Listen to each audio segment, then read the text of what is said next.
عید مبارک. Eid Mubarak. Eid Mubarak.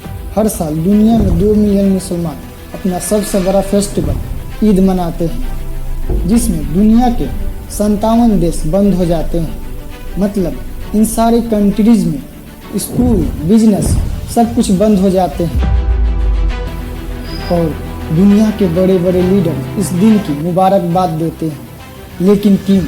ان سب کا وجہ کیا ہے؟ پوری دنیا میں یہ سب صرف اور صرف ایک انسان کی وجہ سے ہوتا ہے، جن کا نام ہے ابراہیم علیہ السلام۔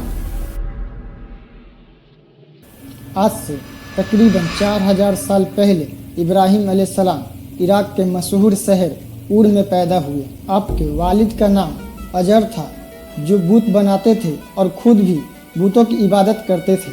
ابراہیم علیہ السلام کو اللہ نے چھوٹی عمر میں ہی ہدایت دے دی تھی۔ ابراہیم علیہ السلام نے اپنے قوم سے کہا، یہ پتھر کے بت کیسے عبادت کے لائق ہو سکتا ہے جو خود بھی ہل نہیں سکتا؟ کیا تم ایسے بتوں کی عبادت کرتے ہو جو تمہاری مدد نہیں کر سکتا؟ لیکن قوم نے کہا، یہ سب ہم کچھ نہیں جانتے، ہم نے اپنے باپ دادا کو اسی طرح کرتے دیکھا ہے۔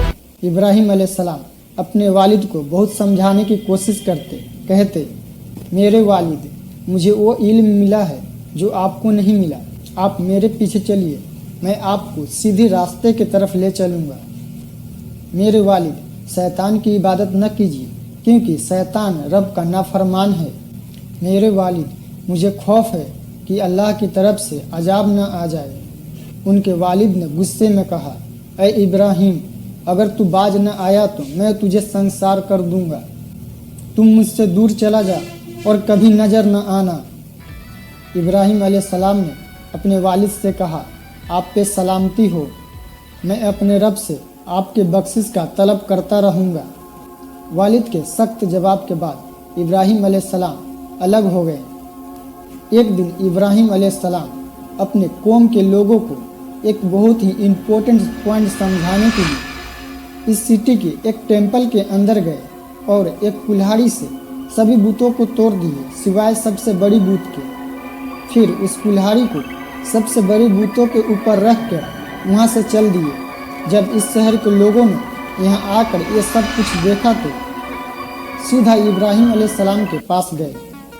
تو ابراہیم علیہ السلام نے کہا، پوچھو اس بڑی بتوں سے، شاید اس نے کیا ہوگا۔ پھر لوگوں نے کہا، یہ تم کیا کہہ رہے ہو، بت تھوڑی ہی کچھ کر سکتا ہے۔ تو ابراہیم علیہ السلام نے کہا، جب تم کو یہ پتہ ہے کہ یہ کچھ نہیں کر سکتا تو تم اس سے مانگتے کیوں ہو؟ لیکن اس بات سے قوم کو اتنا غصہ آیا کہ قوم کے لوگوں نے فیصلہ کیا کہ ابراہیم علیہ السلام کو ایک بڑی آگ میں جلا دیا جائے۔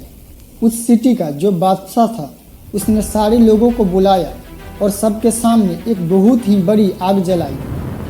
یہ اتنی بڑی آگ تھی کہ ابراہیم علیہ السلام کو پھینکنے کے لیے لوگ اس کے قریب بھی نہیں جا سکتے تھے۔ اسی لیے ابراہیم علیہ السلام کو دور سے پھینکنے کے لیے ایک منجنیق بنایا تاکہ انہیں دور سے پھینکا جا سکے۔ یہ سب اس سٹی کا سارے لوگ دیکھ رہے تھے، اور ان سارے لوگوں میں ابراہیم علیہ السلام کو مدد کرنے والا کوئی نہیں تھا سوائے ایک کے، ابراہیم علیہ السلام کے بھتیجے لوط علیہ السلام، جو انہی لوگوں میں موجود تھے۔ جیسے ہی ساری تیاری پوری ہو گئی تو آگ میں پھینکے جانے سے پہلے ابراہیم علیہ السلام نے کہا، میرے لیے میرا اللہ ہی کافی ہے، اور آخر ابراہیم علیہ السلام کو آگ میں پھینک دیا۔ پھر اللہ نے فرمایا، اے آگ، ابراہیم پہ ٹھنڈی اور سلامتی والی ہو جا۔ آگ نے انہیں جلایا نہیں بلکہ ان کے لیے ٹھنڈک بن گئی۔ پھر ابراہیم علیہ السلام آگ سے نکلے۔ یہ دیکھ کر پورے شہر کے لوگ حیران رہ گئے کہ یہ کیسے ہو سکتا ہے، لیکن پھر بھی پورے شہر کے لوگ کفر میں ہی ڈٹے رہے۔ ان کا یہ رویہ دیکھ کر ابراہیم علیہ السلام نا امید ہو گئے کہ اس سے بڑھ کر کون سا معجزہ دیکھنا چاہتا ہے۔ اس وقت اس شہر پہ نمرود نامی شخص کا حکومت تھا۔ جب اس کے پاس اس معجزہ کا خبر پہنچا تو اس نے ابراہیم علیہ السلام کو اپنے دربار میں پیش کرنے کا حکم دیا۔ پھر ابراہیم علیہ السلام سے ان کے رب کے بارے میں پوچھا۔ ابراہیم علیہ السلام نے کہا، میرا رب وہ ہے जो जिंदा करता है और मारता है। उसने इब्राहिम अलैहिस्सलाम से कहा, मैं भी जिंदा करता हूँ और मैं भी मारता हूँ। फिर अपने कैदियों में से एक को जिंदा छोड़ दिया और दूसरों को मार दिया। देखा, मैं भी जिंदगी और मौत देता हूँ। फिर इब्राहिम अलैहिस्सलाम ने कहा, मेरा रब वो है जो सूरज को मशरिक से निकालता है। अगर तू असल खुदा है तो इसे मगरिब से निकाल के दिखा। तो वो काफिर हैरान रह गया। उसने इब्राहिम अलैहिस्सलाम को शहर से निकल जाने का हुक्म दिया। इब्राहिम अलैहिस्सलाम शहर छोड़कर शाम की तरफ चल दिए। वहाँ पे अपने चाचा की बेटी सारा अलैहिस्सलाम से शादी किए और यहीं रहने लगे। इस शहर के लोग बूतों की इबादत नहीं करते थे, बल्कि सितारों की इबादत करते थे। ये लोग रात को इबादत करते थे, क्योंकि सितारे रात में ही दिखाई देते हैं। एक रात इब्राहिम अलैहिस्सलाम इन लोगों के साथ निकले और एक चमकता हुआ तारा देखकर बोले, ये मेरा रब है। फिर जब वो छुप गया तो बोले, ये मेरा रब कैसे हो सकता है जो छुप जाए। अगली रात चांद को देखकर बोले, ये मेरा रब है। जब दिन हुआ और चांद छुप गए तो बोले, ये मेरा रब कैसे हो सकता है। दिन के वक्त अपने रब के किसी को ज़रूरत पड़ी तो वो क्या करेगा। इन बातों से इब्राहिम अलैहिस्सलाम उन लोगों को गौर व फिक्र की दावत दे रहे थे ताकि वो लोग गौर करें। फिर जब दिन हुआ और सूरज निकला तो बोले, ये मेरा रब है, क्योंकि ये सबसे बड़ा है। लेकिन जब वो डूब गया तो कहने लगे, ये भी रब कहलाने के लायक नहीं है। ये सब तो मखलूक है और इनका खालिक कोई और है। मैं उसकी इबादत करता हूँ जिसने ज़मीन आसमान को पैदा किया। इन लोगों ने फिर भी कुफ्र ही किया और ईमान नहीं लाया। तो इब्राहिम अलैहिस्सलाम ने फिर हिजरत करने का फैसला किया और मिस्र जा पहुँचे। मिस्र के बादशाह को एक खबर लगा कि एक शख्स हिजरत करके आया है और उसके साथ एक औरत है जो हसीन और जमील है। उस बादशाह ने अपने लोगों को भेजा कि उस औरत को मेरे पास ले आओ और पता करना उसके साथ जो आदमी है वो कौन है। अगर वो उसका शोहर है तो उसे कत्ल कर देना। उधर बादशाह ने अपने लोगों को भेजा। इधर अल्लाह ने इब्राहिम अलैहिस्सलाम पे वही भेज दी। इब्राहिम अलैहिस्सलाम ने सारा अलैहिस्सलाम से कहा, अगर वो तुमसे मेरे बारे में पूछे तो तुम कह देना कि तुम मेरी बहन हो। उन्होंने समझाया कि इस रूहे ज़मीन पे मेरे और तुम्हारे सिवा कोई ईमान वाला नहीं है, तो इस हिसाब से तुम मेरी दीनी बहन हो। उस बादशाह ने सारा अलैहिस्सलाम को अपने महल में बुला लिया। जब उसने सारा अलैहिस्सलाम के साथ बदकारी करने के लिए अपना हाथ आगे बढ़ाया तो सारा अलैहिस्सलाम ने अल्लाह से दुआ की और दुआ की बरकत से बादशाह का हाथ जम गया और बुरी तरह चिल्लाने लगा। इतना चिल्लाया कि उसके सारे नौकर दौड़ कर आ गए। ये देखकर सारा अलैहिस्सलाम डर गई और सोचा, अगर ये मर गया तो सब लोग सोचने लगेंगे कि इसे मैंने ही मारा है। फिर उसने निजात के लिए अल्लाह से दुआ की और बादशाह का हाथ ठीक हो गया। पर उसने फिर से वही हरकत की और उसका हाथ फिर से जम गया। ऐसा 3 बार हुआ और आखिर सारा अलैहिस्सलाम से वादा किया, अगर तुम मुझे इस मुसीबत से छुटकारा दिलाओगी तो मैं तुम्हें रिहा कर दूंगा। फिर सारा अलैहिस्सलाम ने अल्लाह से दुआ की और वो बादशाह ठीक हो गया। तो बादशाह ने सारा अलैहिस्सलाम को इज्जत से रिहा कर दिया और उनकी खिदमत के लिए अपनी बेटी हजरा अलैहिस्सलाम को उनके साथ कर दिया। सारा अलैहिस्सलाम वापस आई तो इब्राहिम अलैहिस्सलाम ने फरमाया, अब हम यहाँ नहीं रहेंगे। फिर वापस फ़लस्तीन चले गए। इब्राहिम अलैहिस्सलाम का उम्र 86 साल हो गया, पर उनका कोई औलाद नहीं था। तो सारा अलैहिस्सलाम खुद इब्राहिम अलैहिस्सलाम से कहा, आप हजरा से निकाह कर लीजिए, शायद अल्लाह उनसे कोई औलाद अता करे। अल्लाह ने हजरा अलैहिस्सलाम के जरिए इब्राहिम अलैहिस्सलाम को एक बेटा अता किया, हजरत इस्माइल अलैहिस्सलाम।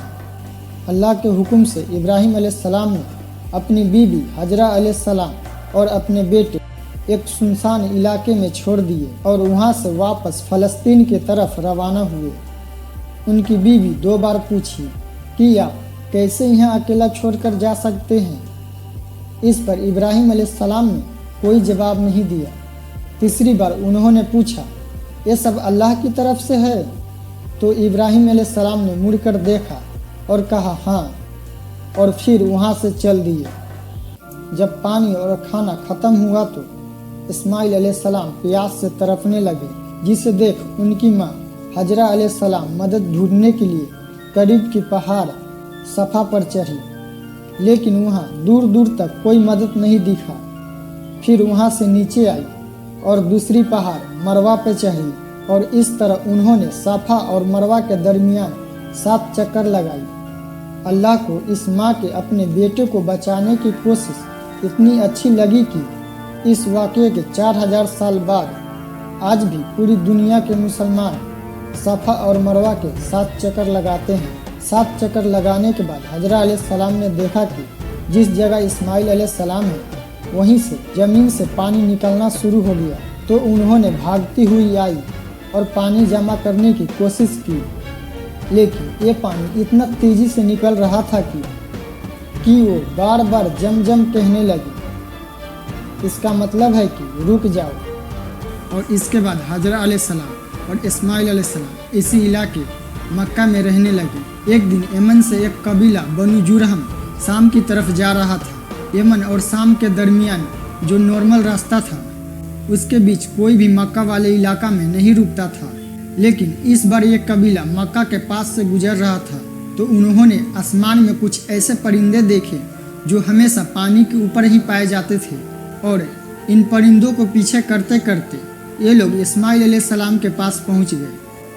और एक कबीला पहली बार इस इलाके में इतना पानी देखकर हैरान हो गया। इस तरह यमनी कबीला पहली बार मक्का में सेटल हो गया, और कुछ ही अरसे में मक्का और यमन के दरमियान एक बहुत ही इम्पोर्टेंट सिटी बन गई। इब्राहिम अलैहिस्सलाम फ़लस्तीन से मक्का की तरफ आया जाया करते थे, लेकिन जैसे ही इस्माइल अलैहिस्सलाम 12 या 13 साल के हुए तो इब्राहिम अलैहिस्सलाम ने एक ख्वाब देखे कि वो अपने बेटे इस्माइल की कुर्बानी कर रहे हैं। फिर इब्राहिम अलैहिस्सलाम फ़लस्तीन से मक्का की तरफ गए और अपने बेटे से कहा, बेटे, मैंने एक ख्वाब देखा है कि मैं तुझे कुर्बानी कर रहा हूँ, तुम्हारा क्या ख्याल है? इस्माइल अलैहिस्सलाम ने कहा, अब्बा, जो अल्लाह का हुक्म है आप वो कीजिए, आप मुझे सब्र करने वालों में पाएंगे। तो इब्राहिम अलैहिस्सलाम अपने बेटे को ज़िबा करने के लिए रवाना हुए। रास्ते में शैतान ने उन्हें रोकने की कोशिश की, लेकिन उन्होंने शैतान को कंकरिया मारकर वहाँ से भगा दिए। इब्राहिम अलैहिस्सलाम के शैतान को मारने का ये तरीका हर साल दुनिया के पूरे मुसलमान हज में कॉपी करते हैं। और जैसे ही इब्राहिम अलैहिस्सलाम अपने बेटे इस्माइल अलैहिस्सलाम को ज़िबा करने के लिए लेटाया तो अल्लाह ने उन्हें उसी टाइम पे रोक दिया और उन्हें इस्माइल के बजाय एक मेढा ज़बह करने को कहा, और साथ ये भी कहा, मैं तुम्हारी इस कुर्बानी को आने वाले सारे उम्मत में बाकी रखूँगा। फिर अल्लाह ने हुक्म दिया, इसे खुद भी खाओ और बाकियों को भी खिलाओ। और इब्राहिम अलैहिस्सलाम के इसी एक्ट को पिछले 1400 साल से सारे मुसलमान इसी तरह कॉपी करते हैं। मतलब कुर्बानी के 3 हिस्से किए जाते हैं, पहला परिवार के लिए, दूसरा रिश्तेदार के लिए और तीसरा गरीबों के लिए। ये इवेंट आज से 4000 साल पहले एक बाप और बेटे के दरमियान एक छोटे से गांव मक्का में पेश आया था। आज हर ईद में उसी दिन को सेलिब्रेट करने के लिए पूरी दुनिया में $1 बिलियन खर्च होती है। जैसे इंडिया में 4 बिलियन, बांग्लादेश में 5 बिलियन, दुनिया के सबसे बड़ा इस्लामिक मुल्क इंडोनेशिया में 14 बिलियन और तुर्की में 2 बिलियन, और इसी तरह बाकी कंट्रीज में $1 बिलियन का बिजनेस होता है। कुर्बानी के इस वाक़ये के बहुत साल बाद एक बार फिर से इब्राहिम अलैहिस्सलाम फ़लस्तीन से मक्का की तरफ आए। इस बार उन्होंने अपने बेटे इस्माइल अलैहिस्सलाम के साथ इस सिटी में अल्लाह की इबादत के लिए एक घर बनाए, काबा। जिसके बाद इब्राहिम अलैहिस्सलाम वापस फ़लस्तीन चले गए और कुछ अरसों बाद वहीं पे फौत हो गए। इस्माइल अलैहिस्सलाम के बाद पूरा अरब हर साल हज करने के लिए मक्का आया करते थे और सफ़ा और मरवा पहाड़ी पे जाया करते। अरब के लोग कुर्बानी भी किया करते थे। अब 2500 साल गुजरने के बाद यहाँ के लोग बिल्कुल भूल चुके थे कि वो ये सब आखिर क्यों करते हैं, और उन्होंने काबा को बूतों से भर दिया। तो अल्लाह ने दोबारा इन्हीं में से एक नबी चुना जिन्होंने इब्राहिम अलैहिस्सलाम की तरफ काबा के अंदर से सारी बूतों को तोड़ दिया और दोबारा सारे अरबों को याद दिलाया कि वो कौन है, उनका बाप कौन था और उनका रब कौन है। जिनके बाद पूरे अरब इब्राहिम अलैहिस्सलाम के रिलीजन की तरफ वापस आए। आज से तकरीबन 4000 साल पहले जिस खाली और वीरान जगह पे इस्माइल अलैहिस्सलाम को छोड़ा गया, आज वो सिटी ऐसा दिखता है। सब्सक्राइब।